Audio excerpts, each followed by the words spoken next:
O Brasil precisa se reindustrializar, mas em novas bases. A nossa indústria perdeu espaço na economia para o agronegócio de alta intensidade tecnológica e de exportação. A participação da indústria não chega a 1/4 do PIB. O Entrevista Brasil Tempo Presente vai debater os caminhos que podem ajudar o Brasil a se reindustrializar, reencontrando-se com o crescimento, a geração de empregos e explorando o nosso potencial de economia verde.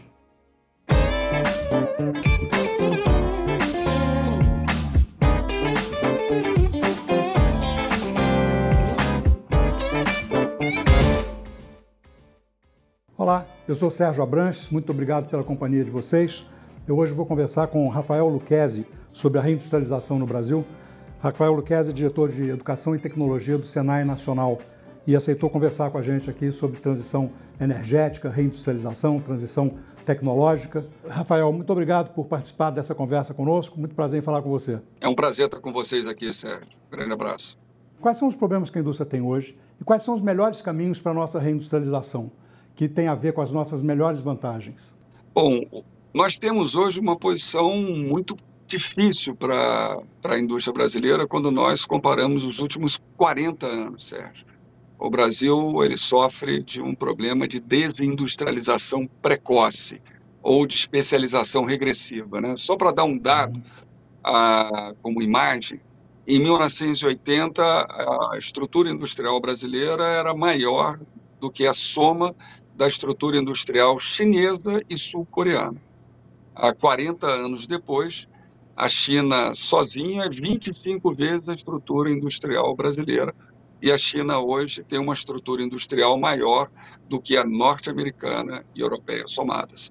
Poderíamos dizer com isso que a China acertou muito nos últimos 40 anos. Fez uma enorme desvalorização competitiva da sua moeda, estabeleceu uma agenda de entender perfeitamente os elementos da terceira revolução industrial, que permitiu ao posicionamento de manufaturas a longa distância, e o Brasil não se posicionou adequadamente nesse mesmo período. Aliás, nós temos um processo de sobretributar a indústria brasileira, temos problemas de crédito, temos problemas de macroeconomia, de custo de capital, temos uma taxa de juros absolutamente proibitiva, temos problemas relacionados à burocracia, mas temos uma enorme oportunidade. Você sabe bem, Sérgio, que é muito difícil países e sociedades se reindustrializarem, mas nós temos uma oportunidade única, derivada da nossa matriz energética, que já é limpa, só que a gente não pode pensar, primeiro, o Brasil tem que ter uma estratégia ativa de inserção, como todos os países estão fazendo, uma mudança conceitual em valores centrais da economia, desde a crise de 2008, 2009, e hoje todo mundo pratica políticas industriais com estratégias ativas, não só horizontais, frente à realidade chinesa. Nós temos uma nova geopolítica, temos problemas com o mundo e nós precisamos ter uma estratégia de boa inserção, fazer o dever de casa, nós não podemos ficar deitados em berço esplêndido e nos posicionarmos adequadamente nessa agenda. Isso passa por nós não só pensarmos em ser um grande exportador de energia verde, que é importante, mas a gente não pode mudar uma commodity por outra.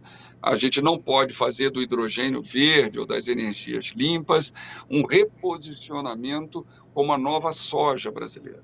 Nós temos que ter uma estratégia de pensar isso numa agenda de descarbonização daquelas cadeias para os quais o Brasil apresenta vantagens competitivas.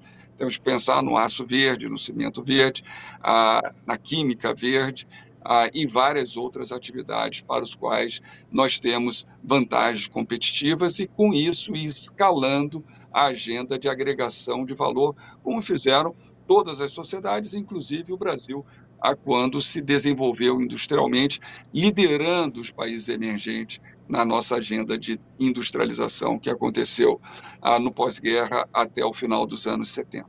Rafael, como você é diretor de Educação e Tecnologia do Senai, dá uma explorada em você sobre uma das questões que tem afligido não só o Brasil, mas vários outros países do mundo, inclusive do mundo desenvolvido, né? Essa nova indústria, baseada na automação e na inteligência artificial, ela demanda um outro perfil de formação educacional, um outro perfil de profissional. E esse descompasso é um problema que precisa de ser atacado com rapidez. O que você pode nos falar sobre isso? Bom, essa é uma agenda de centralidade, né? O skilling, reskilling, a qualificação e a requalificação é um tema de centralidade que abarca todo mundo. E nós do Senai estamos atentos a isso. Nós fazemos o mapa do trabalho industrial no Brasil e nos próximos 4 anos só a indústria brasileira vai demandar perto de 10 milhões de pessoas que serão capacitadas para o primeiro emprego, em torno de 1/6 dessas pessoas, bem como 5/6 de pessoas que vão precisar se requalificar. É claro que, como você bem falou, Sérgio, algoritmos e inteligência artificial vão criar uma polarização no mundo do trabalho, em que vai haver muita substituição de trabalho não cognitivo. Tudo aquilo que foram atividades rotineiras e repetitivas tende a ser substituído pela digitalização, pela automação, pelos algoritmos, o que coloca um enorme esforço também de elevar a massa crítica da estrutura econômica. É um conceito de modernização e complexidade. Não é apenas por geração espontânea capacitar pessoas.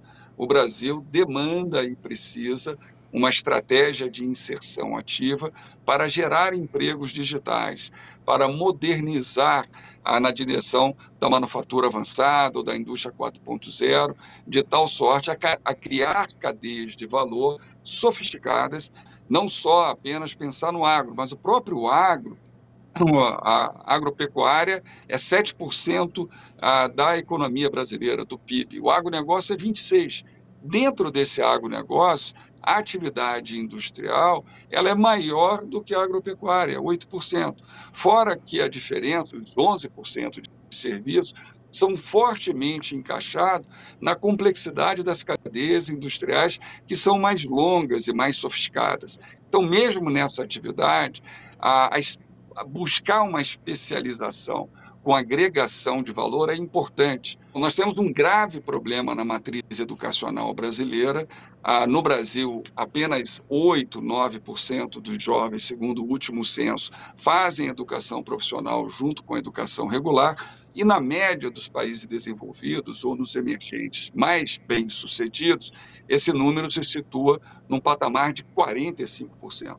O debate sobre educação se dá apenas com educadores e o debate de desenvolvimento econômico apenas com economistas. Há uma alienação nesse debate se nós fizermos uma análise de política econômica e educacional comparada com outros países. Nos outros países, a agenda de educação dialoga muito com o projeto de país e a estratégia de desenvolvimento econômico dessas nações. Tem toda a razão, a gente precisa derrubar esses muros, né, que fazem tudo compartimentalizado. Nós não estamos mais no mundo da compartimentalização, né?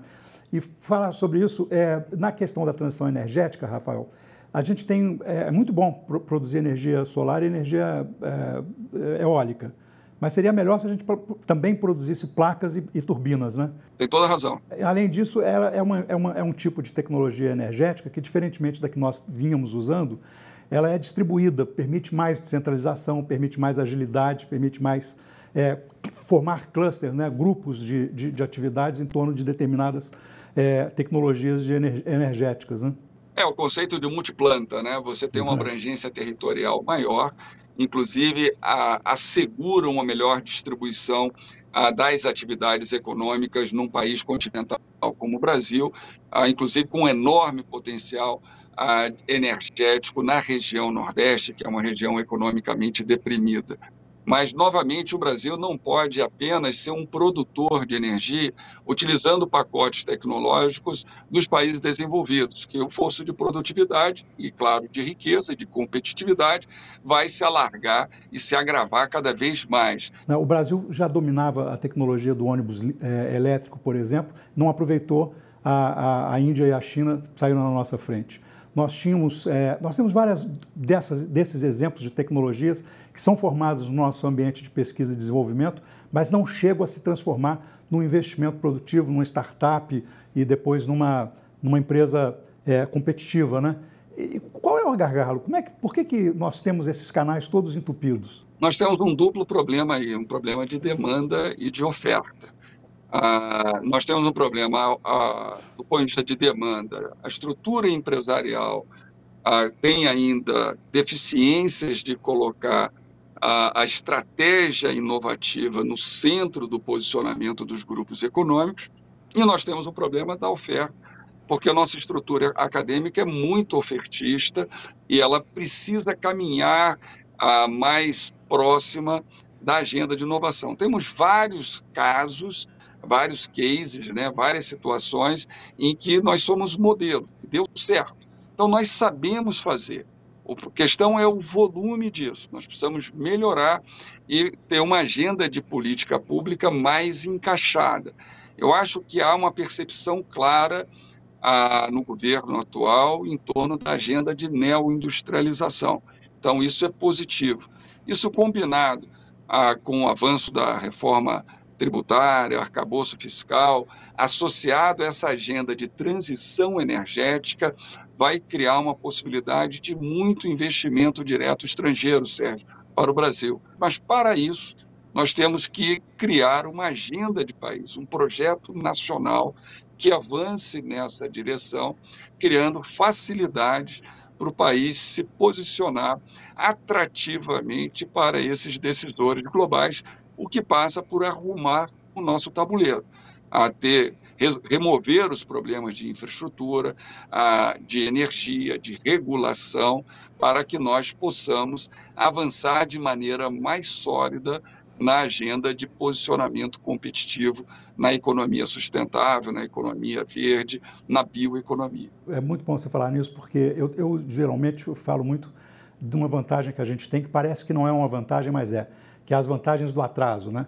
A gente tem uma infraestrutura que ficou obsoleta, ficou velha, vamos ter que gastar muito capital para refazer isso. É melhor a gente dar um salto e fazer já catching up com o padrão mundial mais avançado, né? Se nós entendermos essa janela de oportunidade que o Brasil tem e criar um consenso, a sociedade brasileira está fortemente polarizada. Dificilmente a polarização ela cria o ambiente mais adequado para esse salto necessário. Então, a construção de um consenso em torno de uma agenda potencial de desenvolvimento para o Brasil é extremamente importante, e esse desafio não passa só pela coordenação empresarial de política pública e agenda de inovação. Ela determina também um estágio superior de união nacional em torno de um projeto de país.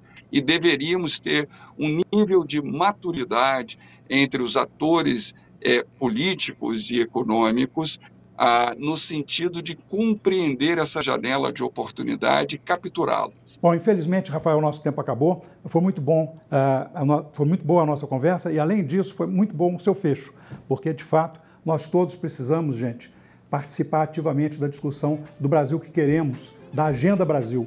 E a Agenda Brasil não pode ser uma agenda de divisão, tem que ser uma agenda de união. Muito obrigado pela audiência. Se vocês quiserem ver esse episódio ou qualquer outro, ele já está no Globoplay. E muito obrigado, Rafael. Até a próxima. Um abraço. Muito obrigado por estar com vocês aqui, Sérgio.